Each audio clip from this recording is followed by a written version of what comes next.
Queridos meus amados irmãos, Igreja de Cristo Jesus, nosso Senhor, abençoados e abençoadas.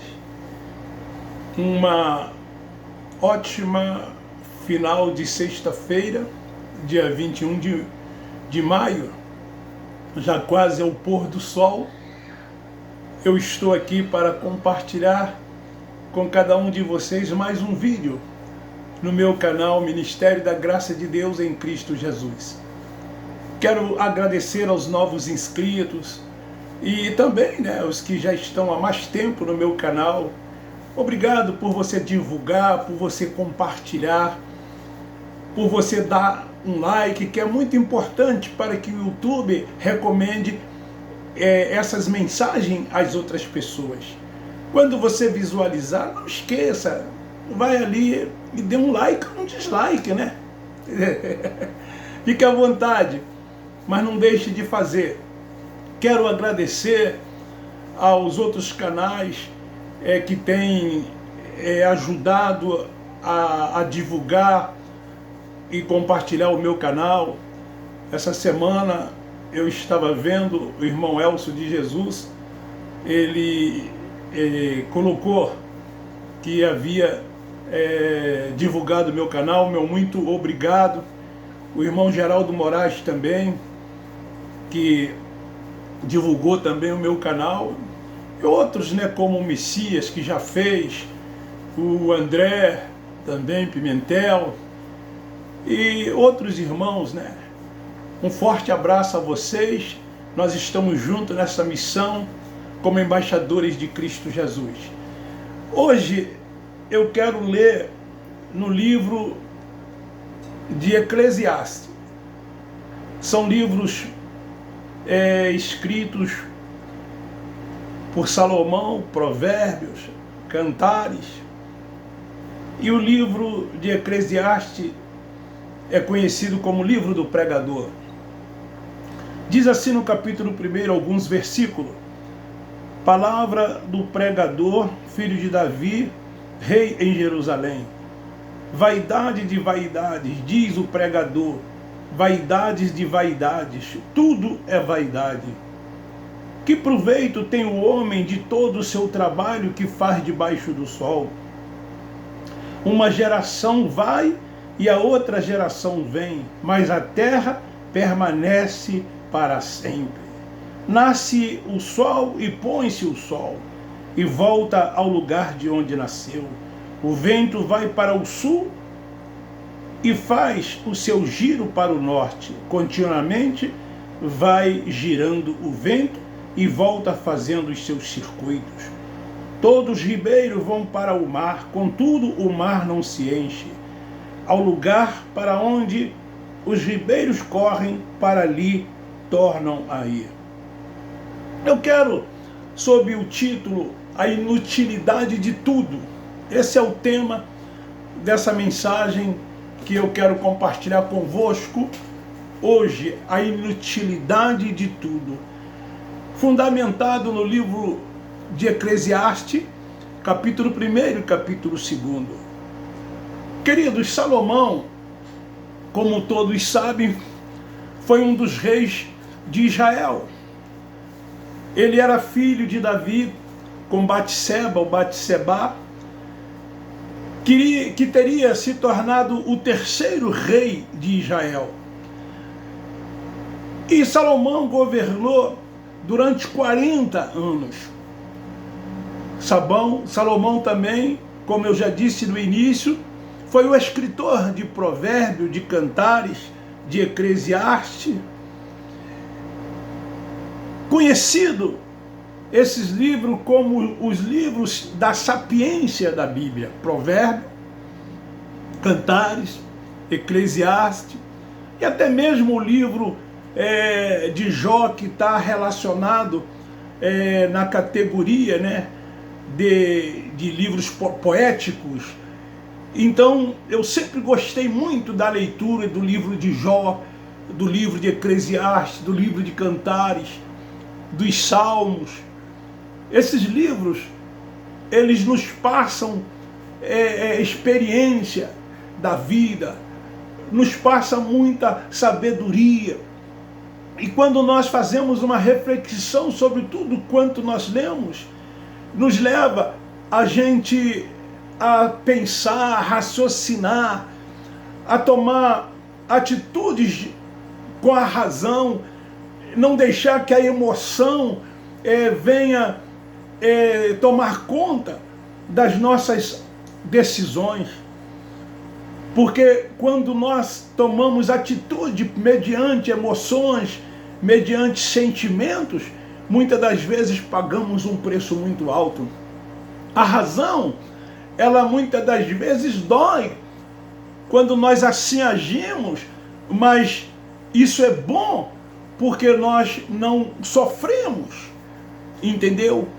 Daí que a leitura desses livros é muito importante para a nossa vivência aqui na Terra. Esses livros, como eu já disse, são conhecidos como sapiência da Bíblia, escrito por um dos maiores sábios do mundo, de todos os tempos, que fora Salomão. A Bíblia relata como um homem de sabedoria fora do normal. Essa era a sabedoria do sábio Salomão. Chega a ser considerado, dentre toda a história universal, como o homem mais sábio do mundo.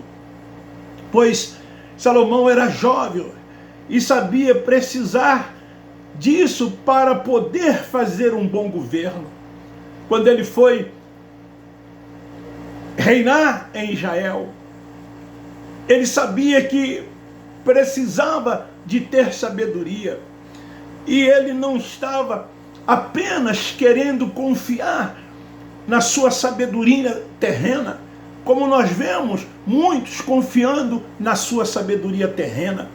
A gente vê pessoas que se posicionam como líderes religiosos e eles fazem faculdades de psicologia, de filosofia e outras mais, e eles se intitulam doutores, PhDs.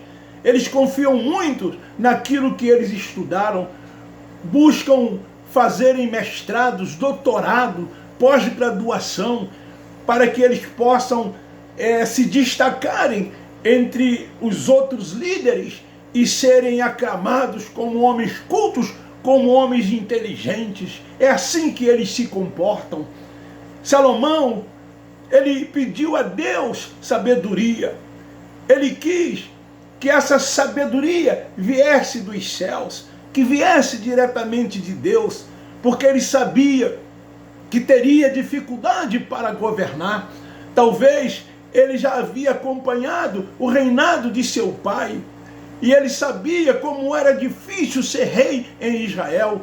Ele sabia como era o povo, o comportamento do povo, as atitudes do povo. E então ele chegou a uma conclusão: eu preciso da sabedoria de Deus. E tal sabedoria lhe foi concedida, Deus lhe deu essa sabedoria. Salomão ensina que a esperança adiada deixa doente o coração, mas o desejo realizado é como a árvore da vida. Leia isso lá em Provérbios capítulo 13, versículo 12. Daí o valor de assumir e cumprir compromissos, manter certa cadência diligente na busca por aquilo que se quer. Essa foi a posição de Salomão, foi o seu comportamento.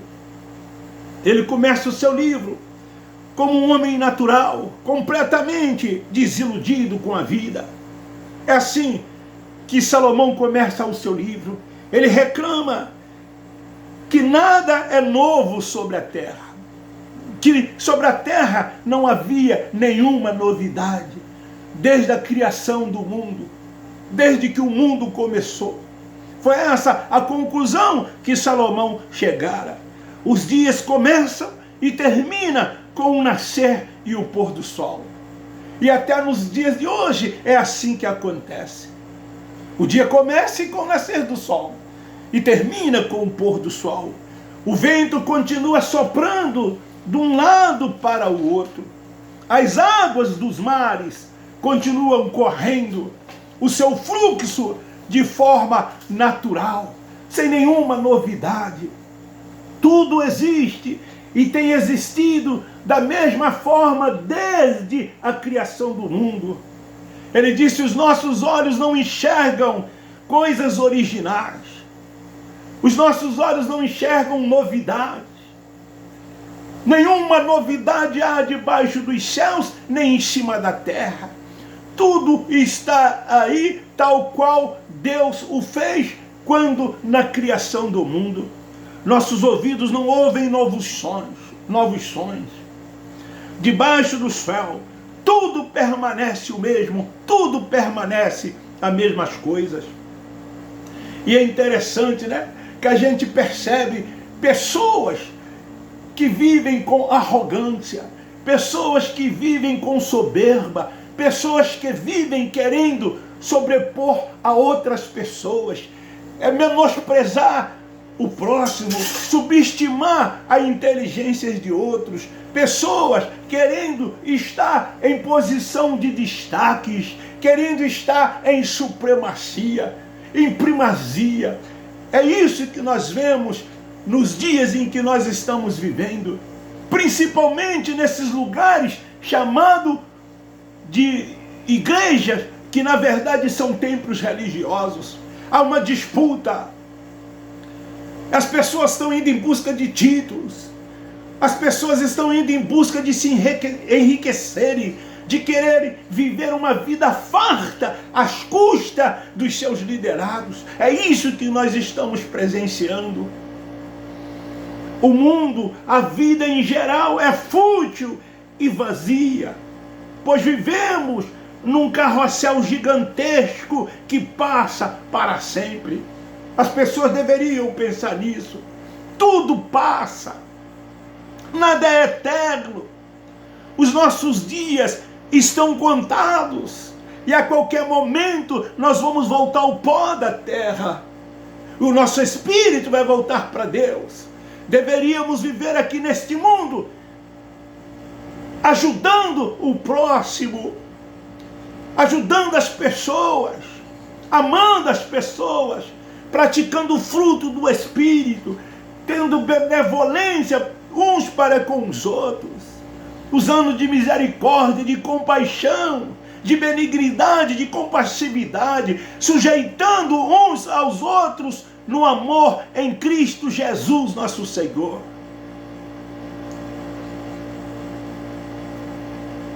Queridos, diante dos mesmos cenários, assim vê as coisas o homem natural, raciocinando a parte de Deus. Tudo é vaidade. O pregador começa assim no versículo 12 do capítulo 1 de Eclesiastes: tudo é vaidade, os alvos e os objetivos são inatingíveis. Quando se busca com egoísmo, com presunção, quando se busca pensando em si mesmo, com arrogância, com ganância, com soberba, eles são inatingíveis. Neste ciclo vicioso, a vida torna-se uma aflição. O Cristo Nazareno disse em João 16:33: no mundo tereis aflições. Assim queixou-se Salomão. As palavras proferidas nos primeiros 11 versículos do capítulo 1 refletem uma atitude de desânimo e desespero de Salomão. Porque ele começa o seu livro como um homem natural. São declarações de um homem natural, derrotado, que perdeu a esperança. Mas ele indica ter investigado o sentido das coisas através da sabedoria. Não da sua própria sabedoria, mas da sabedoria que vinha de Deus, daquela sabedoria que Deus lhe outorgou para que ele pudesse governar o seu povo. Salomão disse que tem averiguado tudo quanto sucede debaixo do céu. Salomão, sendo rei e tendo sido abençoado por Deus com um coração sábio e entendido, conforme está escrito lá em 1 Reis, capítulo 3, versículo 12. Sabe o que aconteceu? Por buscar a sabedoria de Deus, por ter um coração sábio, por viver sob o temor de Deus, por viver sob o conhecimento de Deus, ele teve resposta a todas as suas perguntas. Salomão aplicou o coração a esquadrinhar todas as obras, mas a única coisa que aprendeu neste caso foi que na muita sabedoria há muito enfado. Não é assim que a gente tem visto nos dias de hoje, quando os homens querem demonstrar que são sábios aos seus próprios olhos, que quer demonstrar que tem conhecimento, sobretudo mais do que os outros. Salomão chegou a uma conclusão que esse tipo de conhecimento, que esse tipo de sabedoria, isso é enfado. E quem aumenta em ciência, aumenta também em tristeza. Então ele chega à conclusão, foi que o homem terá aumentado os seus problemas à medida em que multiplicar os seus conhecimentos. Não que a ignorância fosse a solução dos problemas, mas aquele que muito estuda e que cresce em conhecimento, sem entretanto crescer no temor de Deus, notará logo que a felicidade não consiste nisso. Queridos, nós somos espirituais, nós não somos carnais. Nós temos a mente de Cristo. Nós não vivemos, é Ele que vive em nós. Nós temos que crescer na graça e no conhecimento do nosso Senhor Jesus Cristo. Nós temos que ter a mente de Cristo. Nós temos que deixar ser guiado pelo Espírito Santo de Deus. É Ele que tem que dirigir as nossas vidas. Mesmo que nós, por termos livre-arbítrio, humanamente falando, no campo terreno, secularmente falando, mas nós precisamos tomar atitudes, direções sob a orientação de Deus. E dizer que sempre deve permanecer a sua vontade e não a nossa vontade. E dar graça por tudo, alcançando ou não, acontecendo como nós queremos ou não. Temos que ser agradecidos a Ele, porque Ele é soberano e Ele sabe o que faz, e nós vivemos sob a proteção e sobre a sua direção. É Cristo que reina sobre nós. Ele é o nosso cabeça, Ele é o nosso Senhor, Ele é o nosso pastor. Ele é a autoridade única espiritual que sobrepõe a nossa vida, porque Ele habita em nós. Será uma pessoa intimamente infeliz, descontente, vazia e frustrada essas pessoas que procuram crescer na sua própria sabedoria, tendo seu próprio conhecimento e fazendo disso uma diretriz para a sua vida. É bom lembrar que estas experiências do pregador de Salomão foram baseadas na sua busca natural. E é essa conclusão que ele chegou. Quando se naturalmente se busca soluções para a vida, sabe o que acontece? Tudo se torna inútil. Por isso que o tema é esse, a inutilidade da vida. Salomão alicerça as suas descobertas, sabe em quê? Na sabedoria do homem e não na de Deus.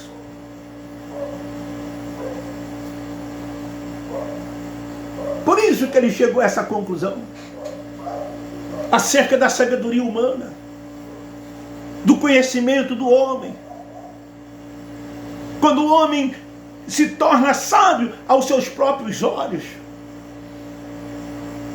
Quando ele quer seguir as suas próprias decisões, segundo o seu entendimento, segundo aquilo que ele pensa, segundo aquilo que ele acha, sem permitir que haja uma participação de Deus na sua vida. Precisamos entender isso como homens espirituais que somos. Nós estamos aqui, mas não somos daqui. Os nossos dias serão findos em breve. Temos que viver aqui o reino de Deus, que está dentro de cada um de nós. Viver o reino de Deus aqui, enquanto aqui nós estivermos. E não abrir mão dessa graça tão gloriosa, que é a graça de Deus, para que possamos viver essa plena liberdade que Cristo nos deu, que Cristo nos concedeu, felizes, alegres, satisfeitos, reinando e triunfando em graça, andando por fé e não por vista, tomando posse de todas as bênçãos que Ele, sob as suas promessas, deixou para cada um de nós. Por isso que quando acordamos, nós dizemos: este será o melhor dia da nossa vida. Porque temos certeza, temos convicção que será.